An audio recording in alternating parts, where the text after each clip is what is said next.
Então, boa noite a todos, sejam muito bem-vindos. Esse é o nosso encontro do dia 6 de agosto de 2020. Eu passo a palavra para você, querido Humberto. Olá a todos, bem-vindos mais uma vez para o nosso grupo de estudo. Nós gostaríamos de enfatizar hoje, novamente, o aspecto da humildade filosófica, da humildade epistemológica, ou do que a gente poderia chamar de criticismo também, como esse aspecto que é radical no ensinamento dos espíritos se contrapõe às teorias, às vezes difundidas erroneamente, né, de uma espécie de onisciência espírita, alguma coisa assim, ou pelo menos quando ela não acontece de verdade. Nós às vezes somos muito acusados disso, né? Praticantes do espiritismo são muito acusados de terem pretensões de saber todas as coisas, de responder todas as perguntas, e muitas vezes as pessoas, elas reagindo um pouco ao espiritismo, elas manifestam ressentimento quanto a essa característica. Se ela é verdadeira ou falsa, não cabe muito a gente discutir, né? Se ela é verdadeira ou falsa no nível social, aliás, no nível da divulgação espírita ou do tete-a-tete ali, de pessoa a pessoa, quando alguém é convidado a apresentar as ideias espíritas. Mas o que a gente pode dizer com segurança total é que, por direito, isso é uma inverdade, porque isso não decorre do ensinamento dos espíritos. Inclusive, isso está em total contradição com a filosofia de Allan Kardec, que é, por um lado, uma filosofia que tem sim o seu aspecto assertivo, seu aspecto positivo e propositivo, quer dizer, o espiritismo tem uma proposta, e por outro lado, ao passo que se tem esse aspecto assertivo, né, que tem inclusive a ver com a fé, com a convicção, existe um outro lado que às vezes não é suficientemente enfatizado. Nós precisamos enfatizar melhor na nossa divulgação, nossa exposição do espiritismo, que é o lado que não é assertivo, pelo contrário, é o lado da ignorância socrática, da dúvida, da humildade diante do não saber, diante de um estado de dependência que nós, na nossa condição material, estamos, em relação àqueles conhecimentos mais propriamente espirituais ou ligados a uma realidade espiritual. Então, agora há pouco, na aula, eu estava apresentando o texto de Machado de Assis sobre a teoria do medalhão, que é um texto muito pertinente para essa discussão de hoje, porque nesse texto curtinho, de 7 páginas, ou 8 páginas, Machado de Assis ele cria um conto de um pai que está tentando ensinar o filho como se projetar na sociedade sem ter nenhuma qualidade, nenhum talento, nenhuma virtude, nenhum conhecimento. Ele fala, bom, todas essas coisas na verdade não são necessárias.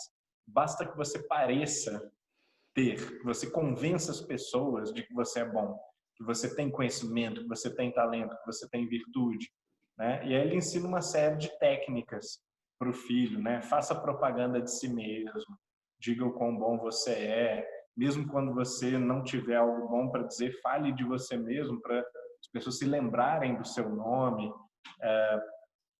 faça referências genéricas à cultura, assim, usando frases soltas de filósofos, de poetas, de grandes intelectuais. Você vai parecer ter uma erudição enorme e para uma grande quantidade de pessoas, para a maioria das pessoas, isso vai funcionar. Você não precisa agradar todo mundo, muito menos os cientistas, os intelectuais de verdade.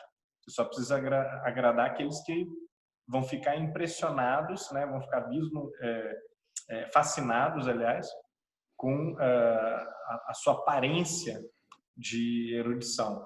E essa é uma dica preciosa para quem quer escalar na sociedade. Isso funciona maravilhosamente. Mas, claro, não é algo que nenhum verdadeiro pai em sã consciência diria para o seu filho, né? Não é algo que ninguém ensinaria para outra pessoa sem coragem, sem sentir uma certa vergonha. Porque o verdadeiro saber, verdadeiro conhecimento, incluem esses lados que não são bem propagandísticos da vida, né? Como ficar enfurnado num quarto, numa biblioteca lendo, ou esquecer de algumas coisas, ou admitir que não sabe, que ainda não estudou aquilo, e todos esses lados embaraçosos da busca pelo verdadeiro conhecimento, eles não caem bem na câmera, eles não ficam bem na foto, eles não são bons para se dizer num livro, por exemplo. Geralmente, quando a gente grava um vídeo, quando a gente escreve um livro, quando a gente faz uma apresentação, a gente enaltece e eleva as nossas próprias qualidades, nossas próprias características, nossas próprias até idiosincrasias, né, as curiosidades, as peculiaridades sobre a nossa vida, para que tudo fique sob um ângulo um pouco mais favorável e, inclusive, dê autoridade àquilo que a gente está dizendo, que a gente quer vender o peixe, né? E esse instinto humano de vender o peixe, que às vezes, com muito boa vontade, a gente associa na nossa militância, que é uma militância religiosa, afinal de contas, né? A gente quer vender o peixe não para ganhar dinheiro no bolso. A gente quer vender o peixe porque o peixe é o peixe da salvação das almas alheias. Então é natural que a gente se tome de uma empolgação, que a gente revista assim, o coração de uma certeza, uma convicção que podem ser um pouco desnecessárias, porque na verdade a gente está muito bem intencionado, a gente quer passar adiante aquela mensagem. Então é importante a gente fazer o caminho oposto, enfatizar o outro lado que não é o lado da convicção, que é o lado da dúvida, que é o lado do desconhecimento, da nossa radical dependência em relação a pessoas que foram efetivamente iluminadas, e quando a gente repete as palavras dessas pessoas, como Jesus, Buda, Sócrates, Gandhi, seja lá quem for, a gente tem que ter total consciência de que nós somos repetidores de ensinamentos de almas iluminadas. A gente não pode cair na tentação de imaginar que porque nós repetimos essas frases, nós sabemos exatamente o que a iluminação significa, o que a purificação da alma significa, o que a grandeza espiritual significa. Então, é da nossa posição de desconhecimento, de precariedade, que a gente consegue entender aquilo que seria a natureza filosófica da abordagem do ensino dos espíritos e de Allan Kardec, que é o tempo todo a gente está insistindo nisso, marcado por esse desconhecimento. Então, nas questões que nós vamos ver agora, a gente pode destacar das 71 até 75A, são questões que a gente poderia dizer que apontam favoravelmente na direção da filosofia clássica, de conceitos clássicos da filosofia.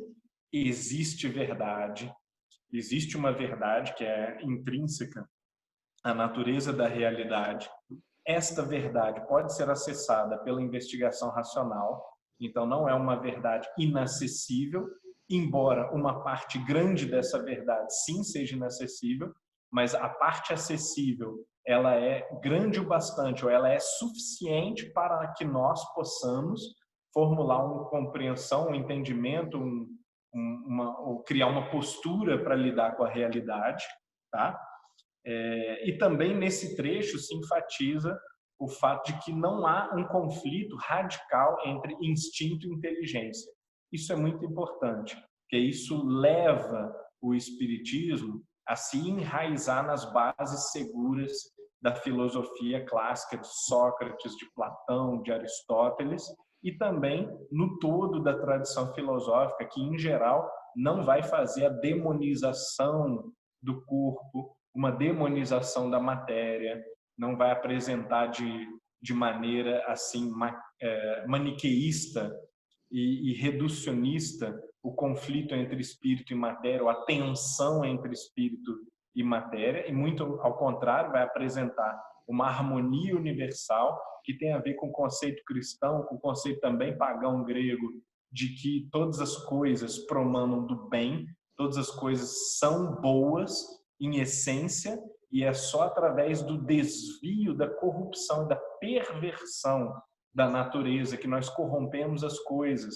E a corrupção ou o mal não possui essência, não possuem realidade, não possuem assim uma substância consistente que perdura no tempo ou que tem uma realidade capaz de confrontar a realidade divina ou a realidade do bem, como no maniqueísmo, por exemplo, naquela luta das trevas contra a luz, de Satanás contra Deus, aquelas visões dualistas e maniqueístas da antiguidade que impregnaram a Idade Média e o pensamento medieval cristão, também o pensamento islâmico, né? Isso é muito importante destacar. Em parte o pensamento judaico também, menos, né? Mas muito pensamento cristão e pensamento islâmico, né? Porque esse maniqueísmo era uma religião, uma filosofia muito difundida no Oriente Médio, no norte da África e no sul da Europa, na bacia toda ali do Mediterrâneo.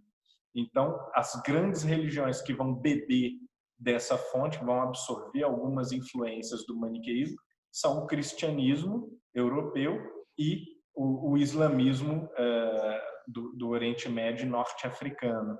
Então, essa região, ela toda era uma região de influência do maniqueísmo na antiguidade. Enquanto que em outras regiões, o maniqueísmo chegou até na China, mas não foi tão influente. Mas, para resumir, também a gente não está querendo dizer que apenas o maniqueísmo é responsável exclusivamente por essa divisão radical entre bem e mal, luz e trevas, Deus e Satanás, espírito e matéria, mas essa concepção, ela aumentou a percepção de que em Platão, ou talvez em Jesus, ou talvez na Bíblia como um todo, houvesse essa guerra entre luz e sombra, ou bem e mal. Então, muitos autores daquele período da Antiguidade, do começo da Idade Média, vão acabar lendo as coisas, as fontes primárias, né, de Platão, do neoplatonismo ou até do cristianismo, da Bíblia, né, do Velho Testamento também, como essa luta entre luz e trevas, bem e mal. Né? Agora, essa noção ela é ancestral. Ela existia na Babilônia, no Egito, na Grécia, muito, mas muito antes de Mani, na divisa talvez do Iraque com o Irã. Ele vivia ali, talvez, na fronteira leste da Mesopotâmia, talvez na fronteira oeste da Pérsia da época, né? Ou seja, entre o Iraque e o Irã atuais, que viveu mais ou menos em 100 a 200 depois de Cristo, né? Essa filosofia, ela na verdade já bebe de fontes muito mais antigas e que eram interpretadas às vezes rudemente na época como sendo tipo de platonismo, um tipo de espiritualismo, fosse babilônico, fosse egípcio, né? Então as concepções populares da época faziam essas divisões radicais entre matéria e espírito, ou treva e luz, Deus e diabo, e isso vai acabar sendo potencializado por Mani até chegar ao cristianismo, e nós sabemos que uma certa parte da concepção cristã, medieval e depois protestante também, né, vão expressar justamente essa dicotomia forte, esse dualismo forte demais, com um prejuízo grande para a filosofia cristã, que vai se afastar da ideia original de que todas as coisas são boas em Deus, todas as coisas residem em Deus, que era inclusive a ideia de Santo Agostinho. Santo Agostinho foi um maniqueísta no começo, se converteu, combateu duramente o maniqueísmo. Há quem diga que um pouquinho ainda ficou nele, ainda era uma pessoa que tinha um pensamento às vezes um pouco dual, mas com certeza ele não era nada dual quando ele descrevia a criação toda como um produto da essência boa de Deus, da sabedoria justa e boa de Deus. Então, todas as coisas necessariamente têm que ser boas. Então, eu estou dizendo isso tudo para lembrar o seguinte: as respostas do Livro dos Espíritos, né, exemplarmente da 71 até a 75A, vão exatamente nessa direção do que há de melhor em filosofia, que é o não reconhecimento de uma divisão radical na estrutura da natureza, entre o bem e o mal. Mas, pelo contrário, vão na direção de Platão, de Agostinho, ou de Aristóteles, ou de toda a tradição, pelo menos no seu nível mais alto, né, nos seus pensadores mais significativos, até meados a final da modernidade, quando finalmente a estrutura moral do universo vai deixar de ser estudada, vai se entender muito mais a moralidade como conjunto de ideias do ser humano, que em parte é um erro, em parte é um problema. Tá? Isso gerou os descalabros morais e políticos, sociais e políticos da era contemporânea, né? Notadamente no final do século XIX, começo do século XX, e nós estamos tentando lidar com isso até hoje e entender como que é possível, talvez, repensar a ordem moral cósmica de uma maneira não tão ingênua, tão dogmática, mas não mais de uma forma puramente excludente, como se ela não existisse, de uma forma puramente negativa, como uma invenção, né?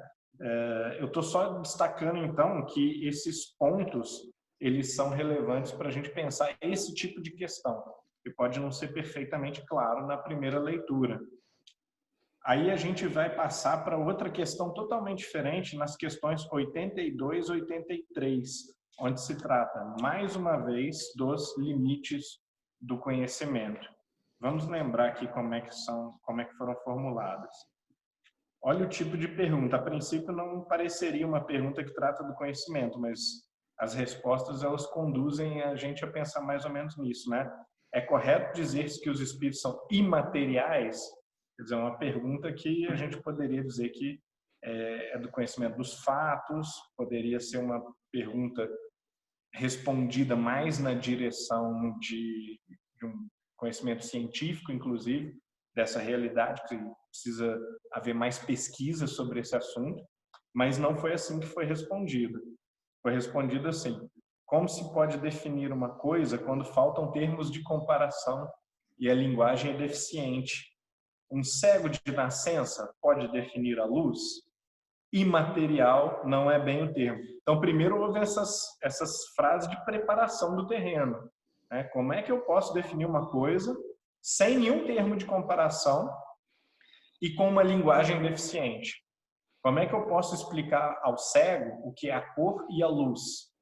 Aí, depois dessa preparação, a gente passa à resposta de fato, que é: imaterial não é bem o termo, mas não é que é ou que não é imaterial ou material, né?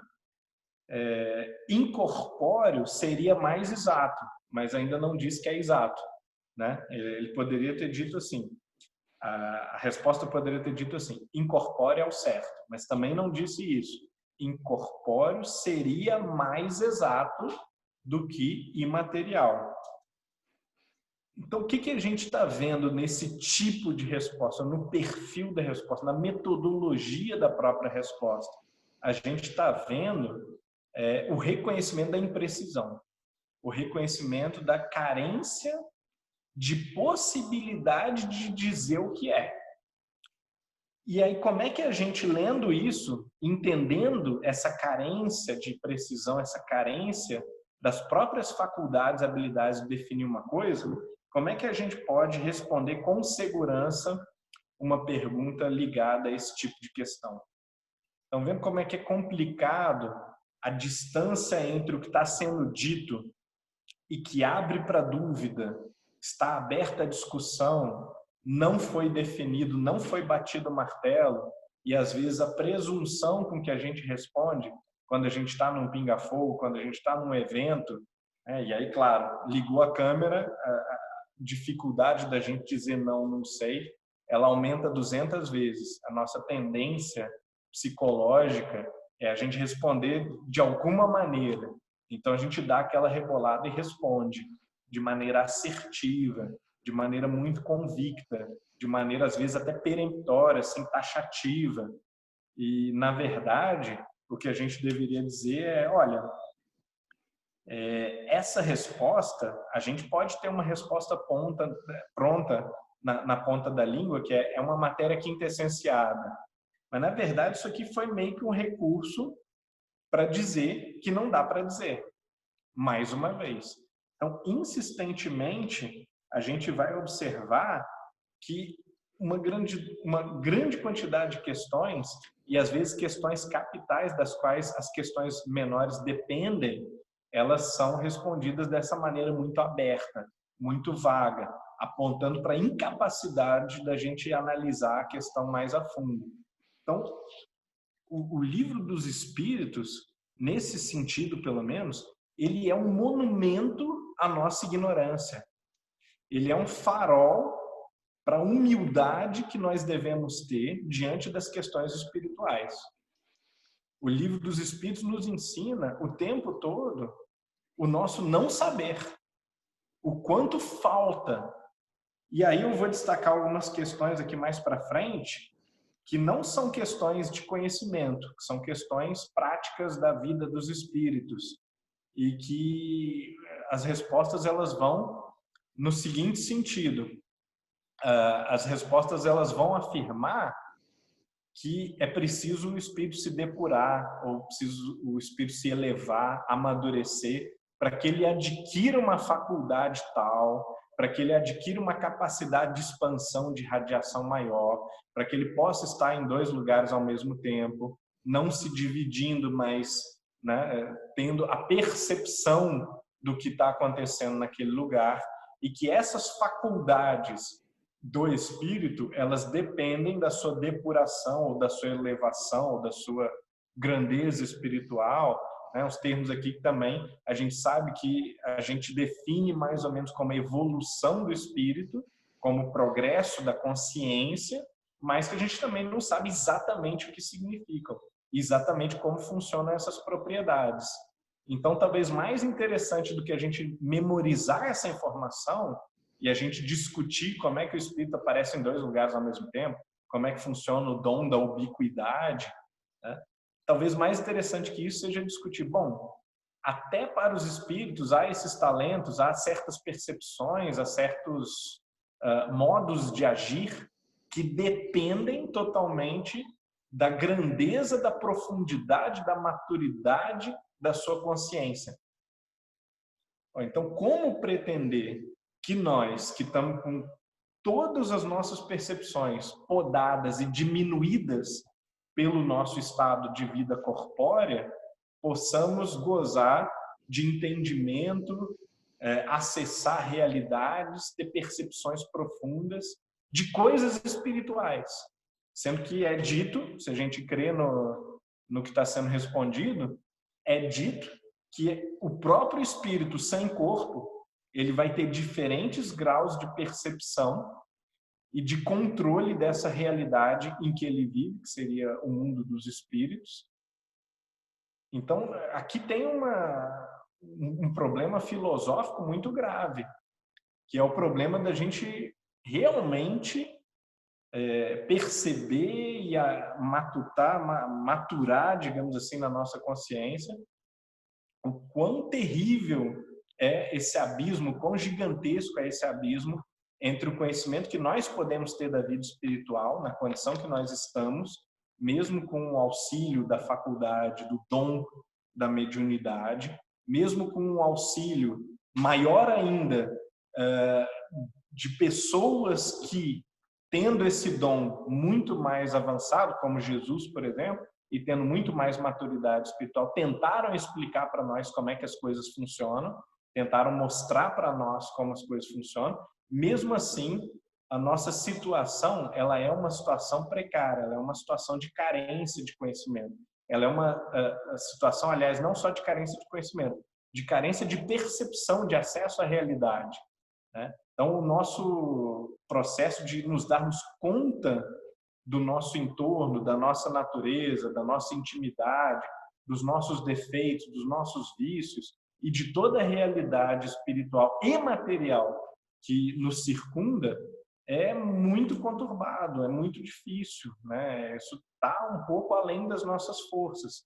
E isso vem sendo dito sistematicamente, tá? Eu não quero ser repetitivo demais, mas eu queria que essa noção ela ficasse extremamente clara, extremamente transparente. Por quê? Porque na nossa prática, algumas vezes, nós falhamos em enfatizar esse lado, que é o lado da ignorância socrática, da correspondente humildade que nós devemos ter em relação às grandes questões da existência, as grandes questões éticas, as grandes questões do sentido da vida, as grandes questões do além da morte, do depois da morte, né? Questões que, por exemplo, quando o Leon Denis vai tratar delas, ele já leu toda a obra de Kardec, já leu os desdobramentos posteriores, ele é um sujeito de convicção tremenda, de fé incomparável, mas como que Leon Denis vai tratar? Ele vai tratar dessas questões como filósofo, tá? Nós precisamos acreditar, a gente lê no Porquê da Vida ou no Depois da Morte, nós precisamos acreditar num além, numa vida depois da morte, porque isso nos beneficia radicalmente, isso muda a nossa vida, isso torna tudo melhor, dá colorido para a nossa existência. Esse é o argumento capital, é o argumento central de Leon Denis o tempo todo. Há evidências? Há evidências. As evidências contribuem com a nossa persuasão de que sobrou alguma consciência depois da morte. Eu estou vendo informações aqui de médios, eu me encontro no sonho com alguém, eu tenho flashes de vidas passadas. Então, essas evidências, elas são sugestivas, elas não são conclusivas, elas são sugestivas de que há um além da vida material, há algo mais do que a vida material. Entretanto, do lado das evidências, eu tenho argumentos morais, que são muito importantes. Os argumentos morais não têm nada a ver com as evidências. Eles vão dizer, bom, a gente foi constituído por um ser sábio, justo e bom. Logo, se nós somos constituídos por um ser sábio, justo e bom, é de se esperar que nós tenhamos o bem em nós.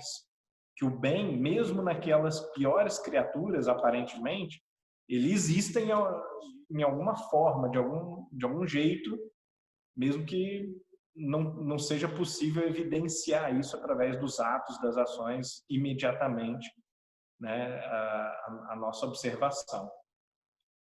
Então, uma outra questão, por exemplo, é a gente dizer que, bom, a gente pode esperar algum tipo de recompensa no pós-vida. É um argumento também que é um pouco desvalorizado, como um mero comércio, alguma coisa assim. Mas está no fundamento de toda a ética universal, né? Desde antes da filosofia surgir, com Zoroastro no Egito ou na Babilônia, até hoje, né? Até os dias de hoje, a gente sabe que existem muitas propostas éticas, mas as verdadeiramente fortes são aquelas que dizem, olha, existe uma ordem cósmica, a ordem cósmica, ela, de certa maneira, recompensa o bem e pune o mal, né? A gente está usando palavras, digamos assim, judiciais, palavras da esfera da ação social humana para descrever esse mecanismo, que é claro que não é assim, mas a gente entende que as palavras não são o que importa.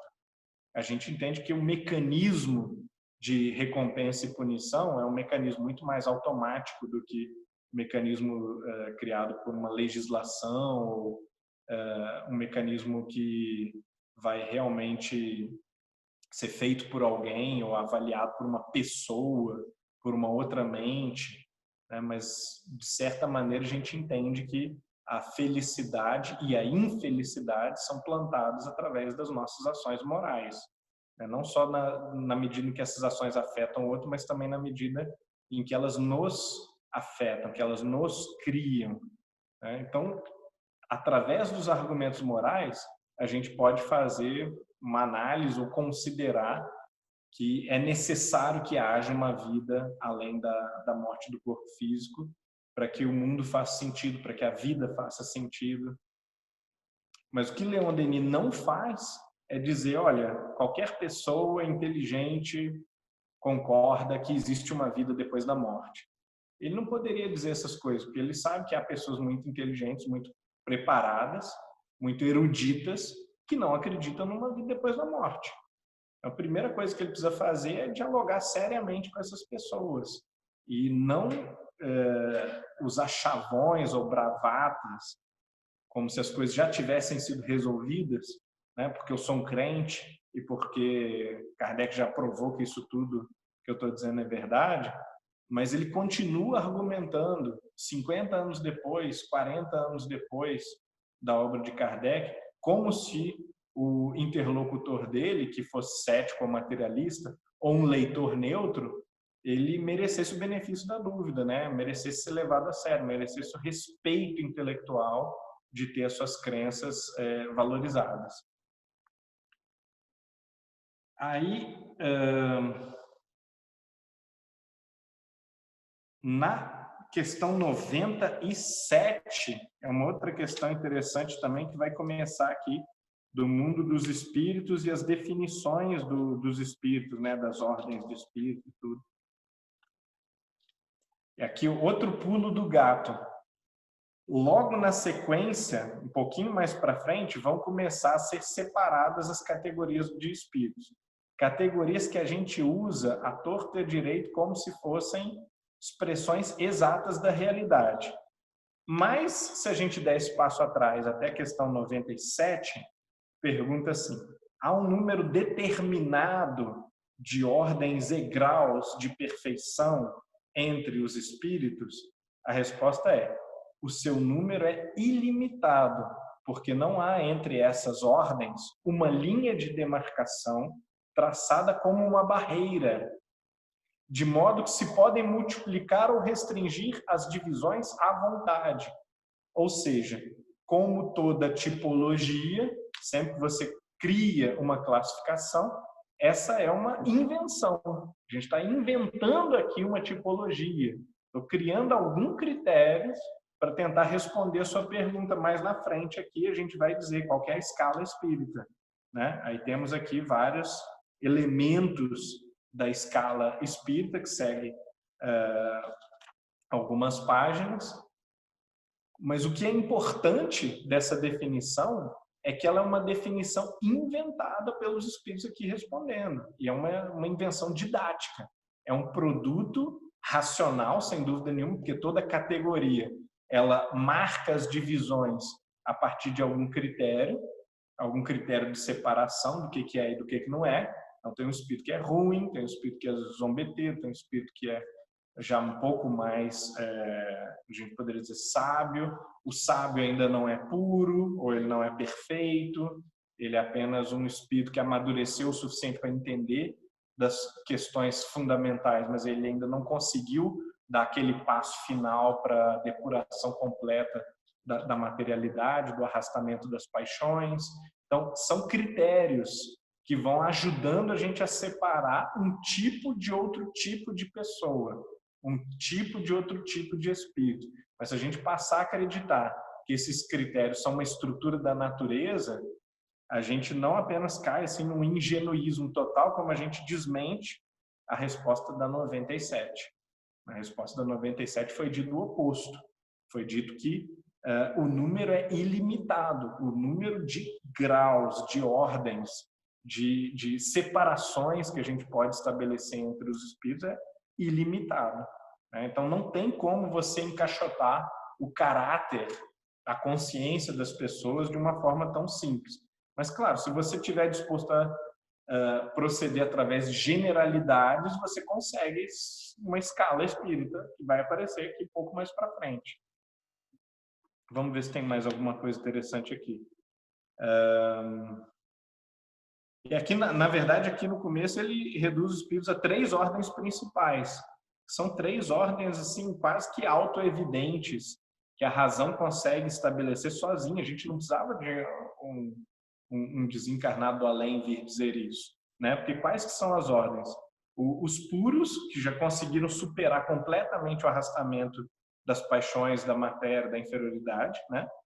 Na segunda escala, os que estão no meio, né? Olha que definição espetacular. Os do meio, né? Que têm o desejo do bem e querem progredir, né?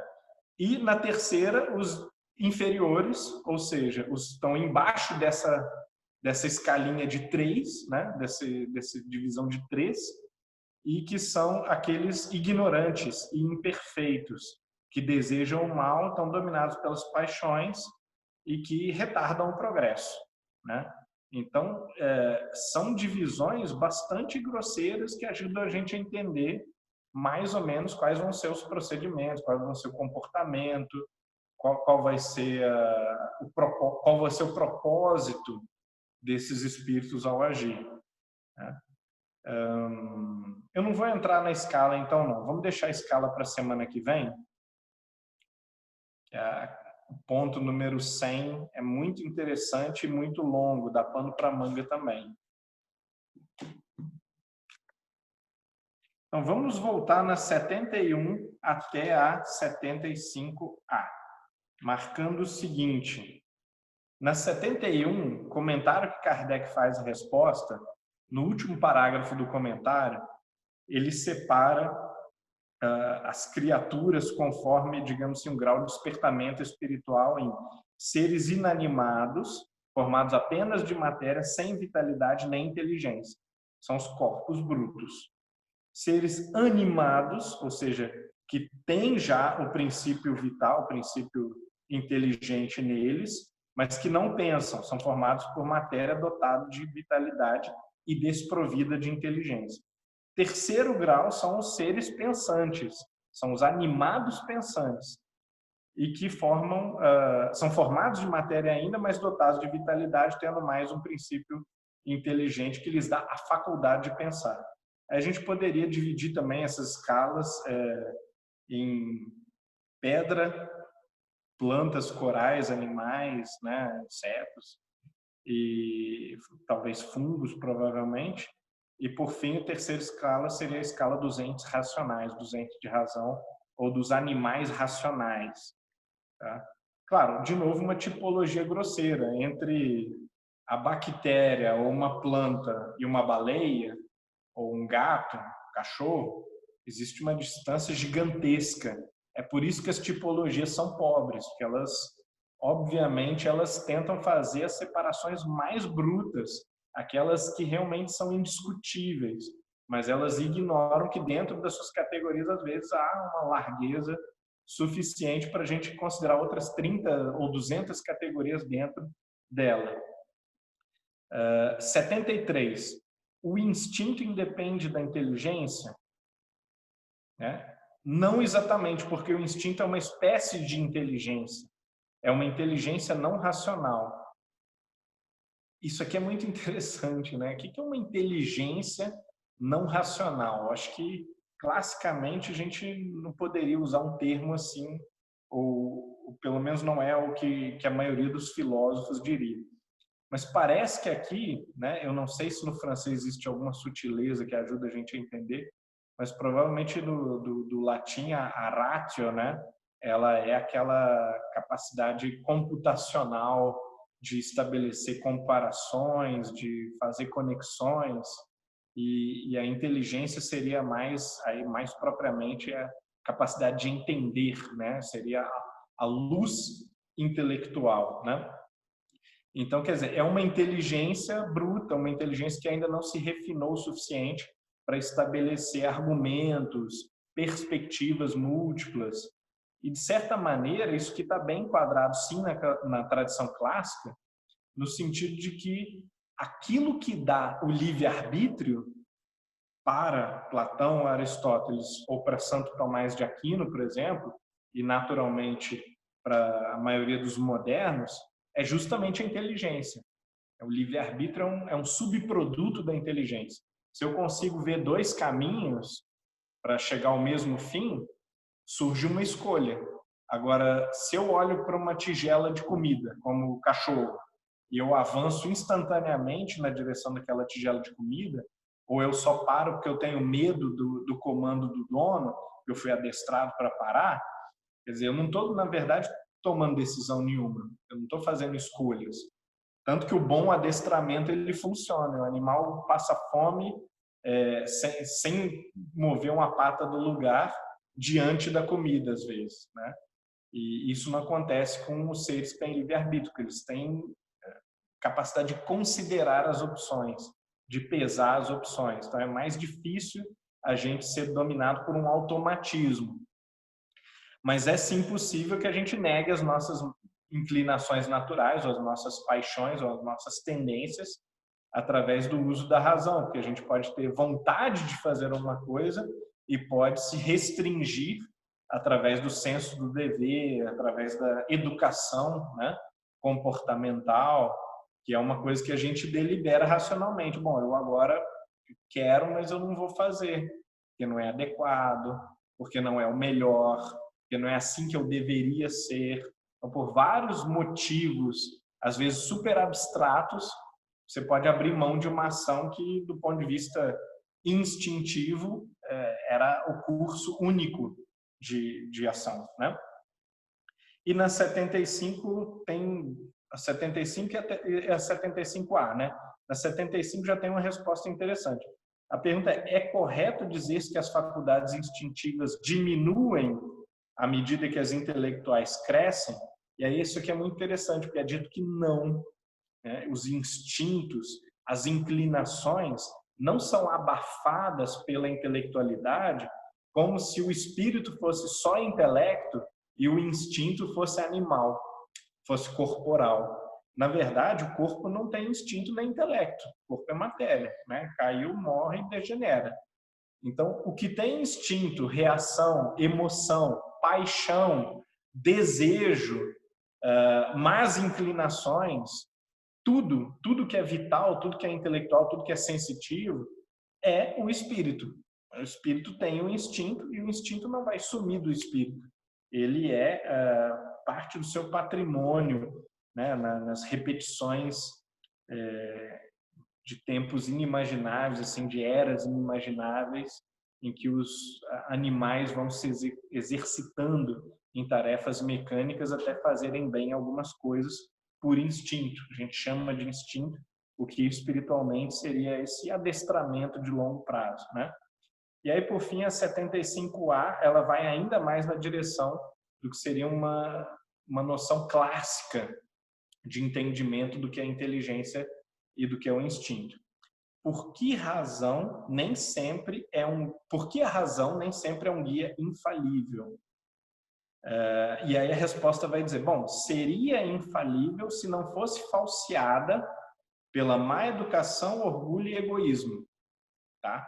Então, seria infalível a razão, ela não tem, digamos assim, no seu mecanismo de funcionamento nenhum defeito, nada que nos conduzisse ao erro, se os interesses que motivam os nossos argumentos, as nossas perspectivas, os nossos pensamentos, não tivessem falseados, não estivessem falseados e pervertidos através da má educação, do egoísmo e do orgulho.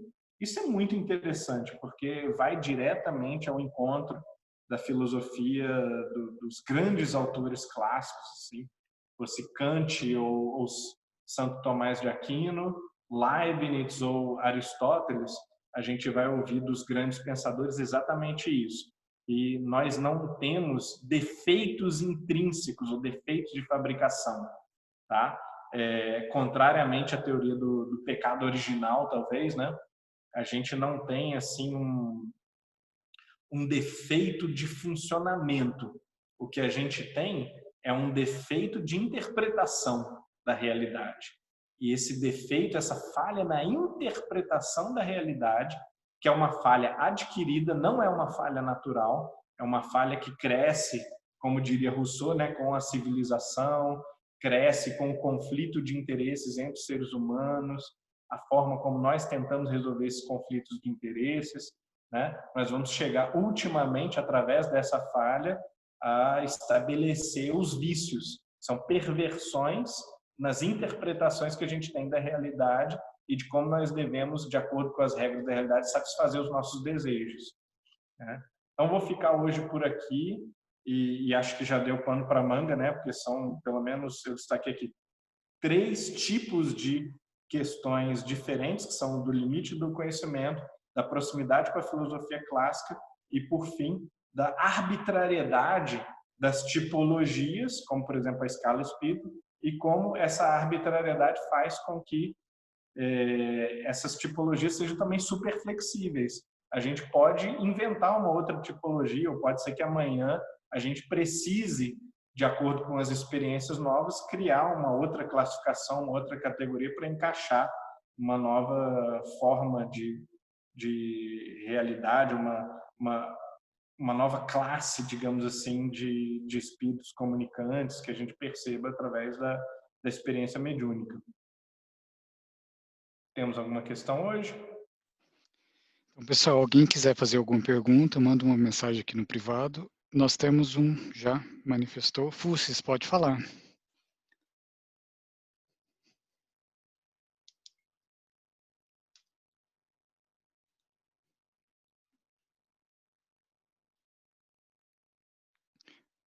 Fussis, você está no mudo.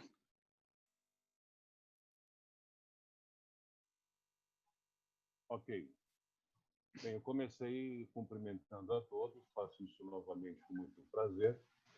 A minha indagação vai na direção do início da sua exposição, quando você solicitava, e corretamente, uma certa resignação pelos limites que nos colocam, não é? Quando falamos, ou mesmo quando pensamos sobre a doutrina espírita e a sua extensão de verdades. E você tocou num ponto que, obviamente, é muito razoável, de nós não podermos abarcar todo o conhecimento, até porque, isso eu repito bastante e sempre que posso, seres de terceira ordem, com as correções que você fez aí sobre esses conceitos, tem que ter um conhecimento de terceira ordem, uma coisa equivalente, né? Isso é mais retórico, mas diz bastante sobre o que eu penso. Mas eu queria que você considerasse para a gente uma outra possibilidade de redução das informações dos espíritos, não apenas pela nossa incapacidade, mas pela nossa própria capacidade de dar a resposta, e não eles.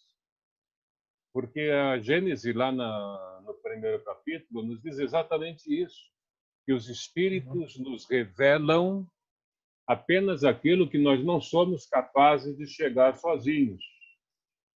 E, portanto, nesse campo, eles também dizem, olha, isso cabe um pouco a vocês, não cabe a nós, não é? Eu só queria lembrar esse ponto e ouvir um pouco a sua consideração.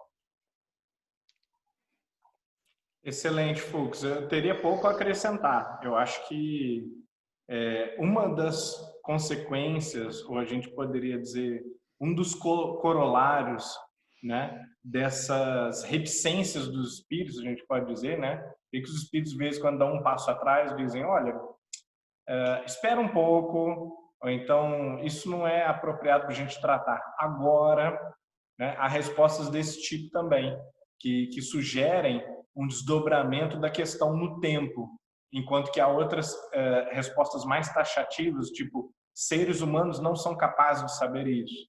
Então, há esses dois tipos de ignorância. O primeiro tipo de ignorância, que é a ignorância que pode ser mitigada e que, ao longo do tempo, com maiores pesquisas, com melhores percepções da realidade, a gente pode mitigar, né? Essa é uma ignorância que cai sobre a nossa responsabilidade, né? Mitigá-la. A gente precisa lidar com ela através do nosso trabalho, principalmente. Agora, uma outra perspectiva que eu queria colocar, né? Não estou dizendo que isso está certo, tá? Mas só um pensamento provocador, digamos assim, um pensamento novo sobre essa questão. É que parte do nosso trabalho talvez seja a própria investigação da mediunidade, né? Parte do nosso trabalho talvez seja continuar cuidadosamente filtrando muitas respostas, muitas informações, né, do mundo espiritual sobre o mundo espiritual, a partir desses mecanismos, que são os mecanismos intuitivos, dos sensitivos, dos médiums, né? Então, não necessariamente a gente precisa dizer assim, bom, os cientistas lá na universidade eles vão resolver isso. Talvez essa expressão do tipo, isso depende do nosso trabalho, isso depende do progresso do conhecimento, inclua também o progresso da intuição, o progresso de uma sensibilidade, de um refinamento das percepções parapsicológicas ou medianímicas, né? Então, quer dizer, o progresso se dá por muitas formas.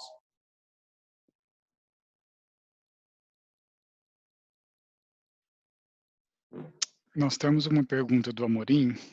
Uhum. Ele fala o seguinte: é evidente que os cães avançam na comida, mas são capazes de não comer se desconfiam do cheiro, por exemplo. O instinto seria, então, o aprendizado adquirido e automatizado que nos leva a respostas espontâneas e é adquirido desde as primeiras experiências de vida do princípio espiritual. Que comenta sobre isso, Humberto? É complicado, né? Pelas respostas, eu diria o seguinte, pela forma como as respostas são encaminhadas e também pelo muito que a gente estuda sobre os instintos, né? Desde a filosofia até hoje as neurociências, a gente estuda, né? Vários ramos da psicologia estudam a questão dos automatismos, né? Ou de instintos que sejam derivados da evolução mesmo, né? Sejam inculcados na nossa biologia evolutivamente, né? Então, tanto os automatismos adestrados, quero dizer, quanto os automatismos biológicos puramente instintivos, a gente poderia dizer. Nesse exemplo, o cachorro ele não avança na comida quando ele desconfia do cheiro, também por instinto. Quer dizer, ele quer comer, o instinto dele é comer o que está disponível, mas quando ele sente um cheiro esquisito, ou quando ele está saciado, ou quando ele é ameaçado, porque você fez uma voz grossa e ele sabe que você dá uma pancada nele quando ele avança sobre a comida, alguma coisa assim, ou inventa algum tipo de punição, joga água nele. Por várias razões, quaisquer que sejam, ele deixa de avançar sobre a comida, tão bem quanto ele avançaria se não houvesse essas motivações impedindo ele de avançar sobre a comida. Então, em todos os casos, ele não está julgando qual é o procedimento mais adequado, por exemplo, ele está apenas calculando com interesses muito básicos e ele vai respeitar aquele instinto que apela mais. Se ele tiver muito pouco medo, ou se ele não foi bem adestrado, ele não vai respeitar uma voz de comando, por exemplo, né? E se o cheiro não for tão ruim, ele também não vai respeitar esse alerta do instinto de que o cheiro está suspeito. Agora, quanto à origem disso, parece que a questão as questões elas vão mais ou menos nessa direção, mas a gente não pode ter certeza absoluta. O que a gente pode ter uma razoável convicção maior ainda do que ser um automatismo desenvolvido ao longo de muitas experiências, né, encarnatórias, no plano animal ainda, ou no plano até vegetal talvez, é que esse mecanismo ele é mais ou menos infalível. E isso é algo bom da gente saber, né? Se essa é uma informação confiável, se essa afirmação ela pode ser levada a crédito, né? A gente pode acreditar nisso. É muito importante a gente saber que os nossos instintos, eles não são desvirtuados, eles não nos conduzem ao mal. Que o que nos conduz ao mal, que nos conduz à corrupção, pelo contrário, geralmente são perspectivas, interpretações, posições que a gente toma a respeito da realidade.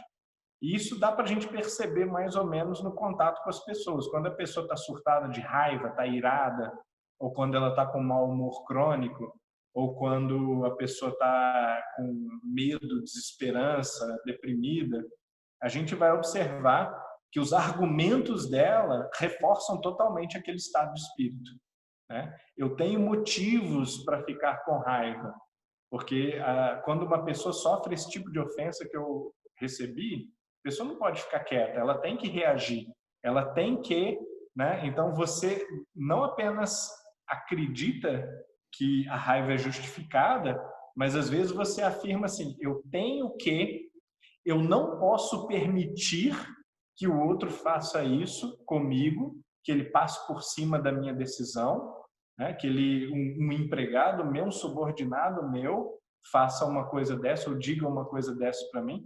Então você justifica e você, ainda mais, você postula quase que uma lei de que você deve ficar irado. Que a ira é a reação correta para aquele comportamento. É isso que a gente quer dizer quando a gente diz assim, eu tenho que fazer alguma coisa, eu não posso deixar barato, né? E aí, no caso do medo, ou no caso da irritabilidade, ou no caso da desesperança, é a mesma coisa que a raiva. Você diz assim, mas não tem jeito, nada para mim dá certo. Se nada para mim dá certo, tudo que eu faço dá errado, né? Para os outros, tudo sorri fácil, tudo acontece com a maior tranquilidade. A pessoa faz um pouquinho de esforço ou nenhum esforço e caem bênçãos e prêmios e a pessoa é reconhecida. E essa interpretação da realidade, né, taxativa, dogmática, engessada, né, como o sujeito não se questiona mais, ela cria uma cápsula de melancolia, uma cápsula de desesperança, e ela passa a viver dentro daquela bolha de argumentos, de pensamentos, de emoções que ela cultivou, né? Mas o que a gente pode imaginar, além de medo e raiva, que são emoções assim, que são mais fáceis de explicar, né? Uma emoção positiva, por outro lado, um sentimento positivo, como o de amizade, por exemplo, ele também não resiste a você ter ideias erradas sobre a outra pessoa. Você desconfia de tudo que a pessoa faz. Se você sempre vê o lado mal da pessoa, se você sempre vê malícia naquilo que a pessoa diz, a sua amizade não resiste, né? A amizade, ela, para sobreviver, para ela crescer e florescer, ela depende de uma certa perspectiva favorável a respeito do amigo. Você precisa dizer, não, ele pisou aqui no meu pé, mas foi sem querer. Ou então ele disse isso, mas eu acho que ele estava querendo dizer outra coisa. Então, a partir de uma perspectiva favorável, de uma interpretação favorável, é muito mais fácil você ser amigo da pessoa, né? E a vida moral é feita dessas interpretações.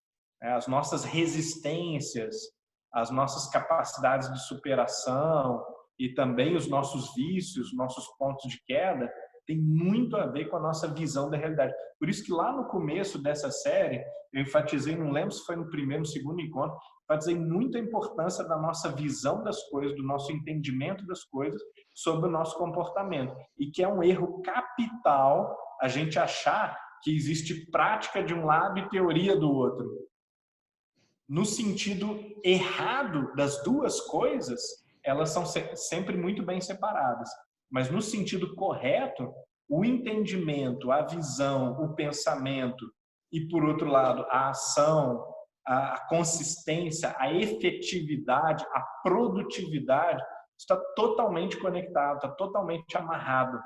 E a gente vai observar que a nossa vida moral, ela não é separada da nossa vida mental em nenhum sentido. Ela está totalmente amarrada na nossa interpretação que a gente faz das pessoas, da realidade. Nomenclaturas divisórias, entender o ser humano como uma coisa só, como espírito. E o espírito é uma consciência que age melhor na medida em que entende melhor. E entende melhor na medida em que age com mais efetividade, com mais profundidade, né? Liz, pode falar, querida. Oi, gente. Humberto, muito obrigada pela explanação hoje. Eu acho que, enquanto você estava falando, eu estava assim, nossa, tipo, indo pensando e recordando a minha jornada também, e estudando o Livro dos Espíritos e nas nossas discussões aqui em Cardiff, no País de Gales, que a gente tem várias discussões sobre cada conceito. E uma das discussões, já que a gente está vendo essa parte do Livro dos Espíritos, era exatamente a respeito do instinto, né? É bom, é mal seguir o instinto, aí às vezes a pessoa diz, meus instintos inferiores, e tem toda aquela percepção dessa forma. Mas enquanto você estava explicando, me veio à cabeça o livro Pensamento e Vida, do Emmanuel. E eu acho que esse livro, ele traz a gente uma luz muito grande a respeito do pensamento, de todo esse processo, dos instintos, como também o nosso companheiro disse sobre uma forma mais automativa de reagir às coisas. E nesse livro fala muito sobre os reflexos mentais, né? E fazendo uma ponte sobre isso, você já explicou bastante, mas o Leon Denis também fala sobre os estados da consciência, né? Eu não me lembro agora qual é o nome do livro, que eu estou até lendo, mas ele fala sobre consciência em estado de sono e em estado alerta. Eu não sei se traduzir dessa forma que eu estou lendo em inglês, mas ele fala sobre as várias pessoas vivendo em estados diversos de consciência. Então, isso também seria como você está dizendo, as percepções da realidade seriam de acordo com cada estado de consciência, não seria isso? Isso, é isso sim, só que complicou um pouco mais a história. Porque, claro, você tem o instinto, você tem animais superiores, como muitos mamíferos, principalmente esses mamíferos domesticados, ou então mamíferos maiores, como baleia, golfinho, né? Os bovinos, os equinos, os felinos, quase todos, que eles já têm uma pré-inteligência, assim, né? A gente sabe que tem uma diferença abismal, assim, né? Entre um réptil e um mamífero, entre um mamífero como um roedor e um mamífero desses que é adestrável, que é domesticável, ou uma baleia, né? Que tem um intelecto já rudimentar, que é capaz de fazer distinções, de tomar certas decisões, né, num certo nível básico comparado com o ser humano, mas já muito avançado em relação a qualquer animal.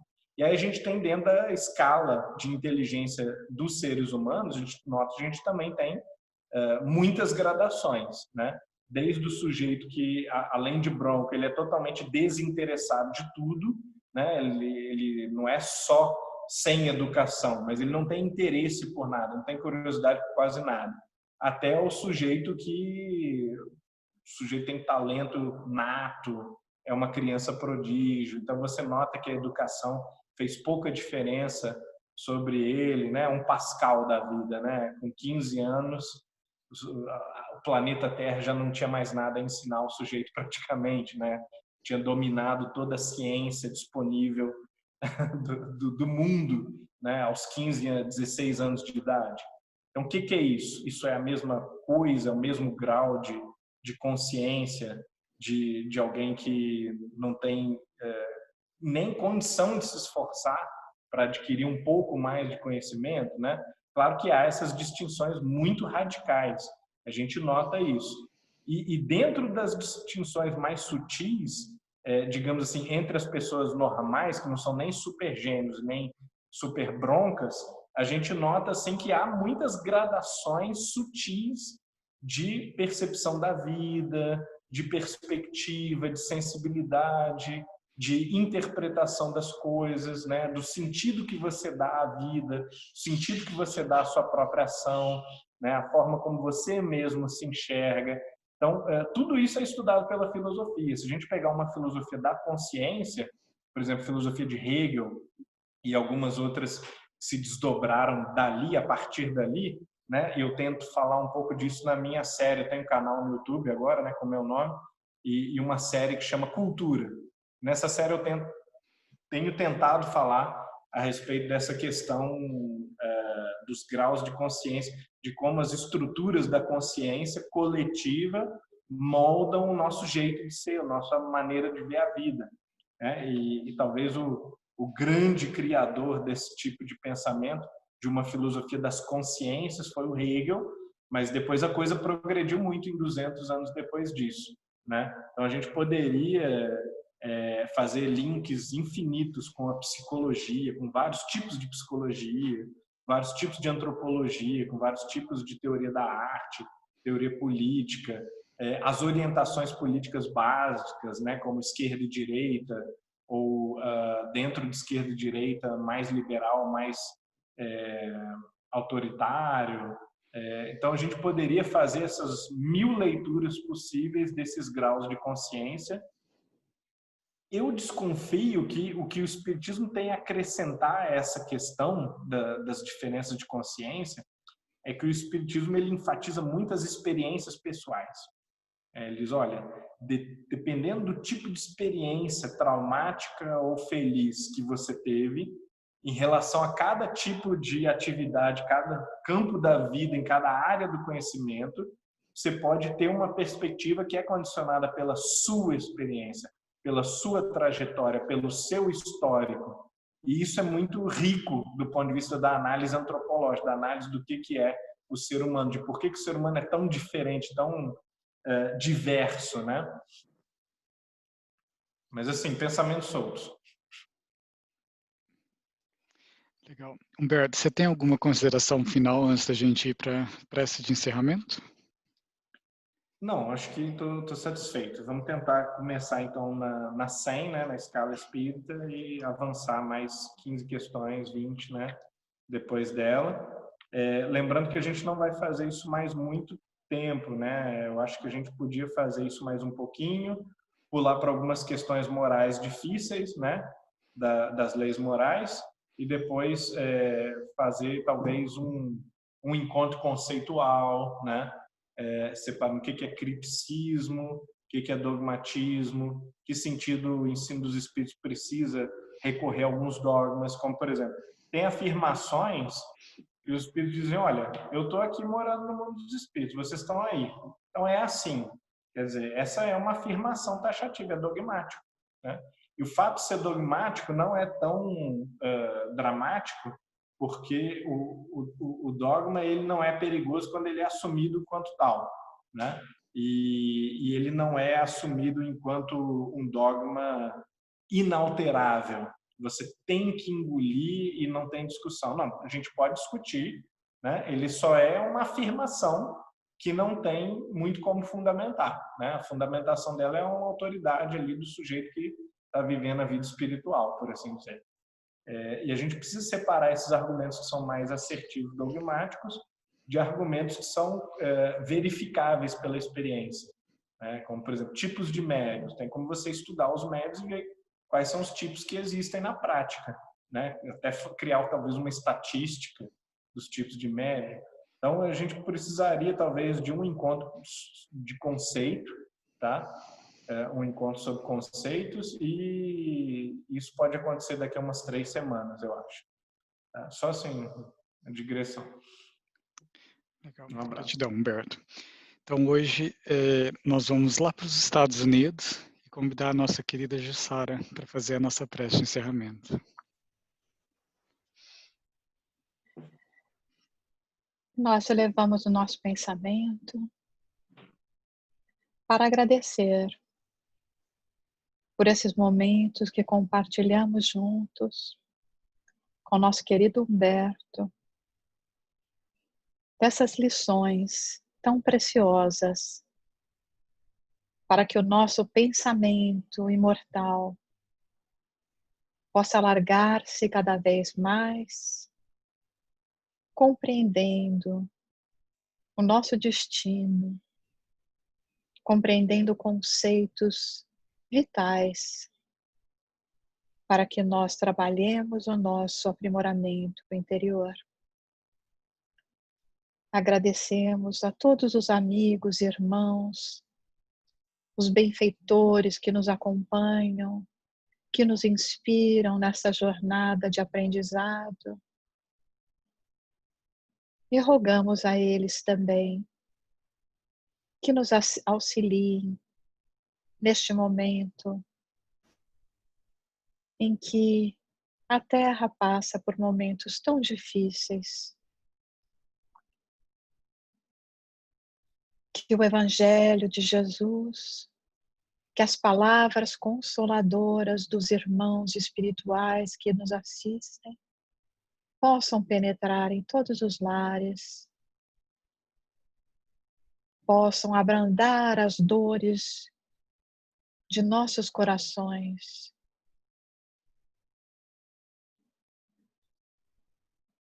E animar a nossa certeza de que Deus, Pai amoroso,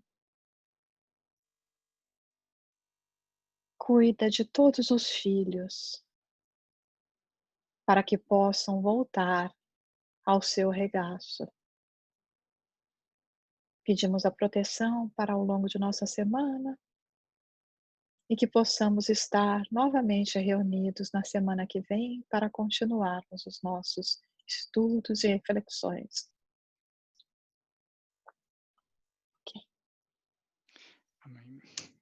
Gratidão, Jussara. Pessoal, então, boa noite a todos. Um beijão, Jussara, um beijo a todos. E vejo vocês a quinta-feira que vem. Obrigada, obrigada. Beijo. Boa noite. Fiquem Tchau. com Deus. Tchau. Eu também. Beijo, beijo. Tchau. Fabrício. Obrigado a vocês. Tchau.